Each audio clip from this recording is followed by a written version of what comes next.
അയോധ്യ രാമക്ഷേത്രത്തിലെ പ്രാണപ്രതിഷ്ഠയിൽ ശങ്കരാചാര്യർക്ക് അതൃപ്തിയെന്ന പ്രചരണം തള്ളി ശൃംഗേരി മഠം രംഗത്ത്.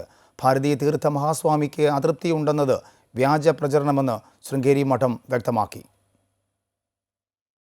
അയോധ്യയിലെ പ്രാണപ്രതിഷ്ഠാ ചടങ്ങിൽ ശങ്കരാചാര്യർക്ക് അതൃപ്തിയുണ്ടെന്ന പ്രചാരണം തള്ളിയ ശൃംഗേരി മഠം ചടങ്ങിൽ നിന്നും ശങ്കരാചാര്യ വിട്ടുനിൽക്കുമെന്നത് വ്യാജ പ്രചരണമാണെന്ന് വ്യക്തമാക്കി. പ്രാണപ്രതിഷ്ഠ നടക്കുന്ന ദിവസം രാമതാരക മഹാമന്ത്രം ജപിക്കണമെന്ന് മഠം ഇക്കഴിഞ്ഞ ദീപാവലി ദിനത്തിൽ വിശ്വാസികളോട് ആഹ്വാനം ചെയ്തിരുന്നു. ഇക്കാര്യം ഉൾപ്പെടെ ചൂണ്ടിക്കാട്ടിയാണ് മഠം സിഇഒ പ്രസ്താവന പുറപ്പെടുവിച്ചത്. ധർമ്മത്തിനെതിരെ നിലകൊള്ളുന്നവർ നടത്തുന്ന ഗൂഢാലോചന വിശ്വാസി സമൂഹം തിരിച്ചറിയണമെന്നും മഠം പുറത്തിറക്കിയ പ്രസ്താവനയിൽ പറയുന്നു. എന്നാൽ പ്രതിഷ്ഠാ ചടങ്ങ് വിധിപ്രകാരമല്ലെന്ന് വിമർശിച്ച് ജോഷി പീഠത്തിലെ ശങ്കരാചാര്യൻ സ്വാമി അവിമുക്തേശ്വരാനന്ദ സരസ്വതിയും പുരി ഗോവർദ്ധന മഠത്തിലെ ശങ്കരാചാര്യർ സ്വാമി നിശ്ചലാനന്ദ സരസ്വതിയും വിട്ടുനിൽക്കും. അതിനിടെ എല്ലാ വർഷവും 20,000 പേർക്ക് സൗജന്യ അയോധ്യ തീർത്ഥാടനം ഛത്തീസ്ഗഡ് സർക്കാർ പ്രഖ്യാപിച്ചു.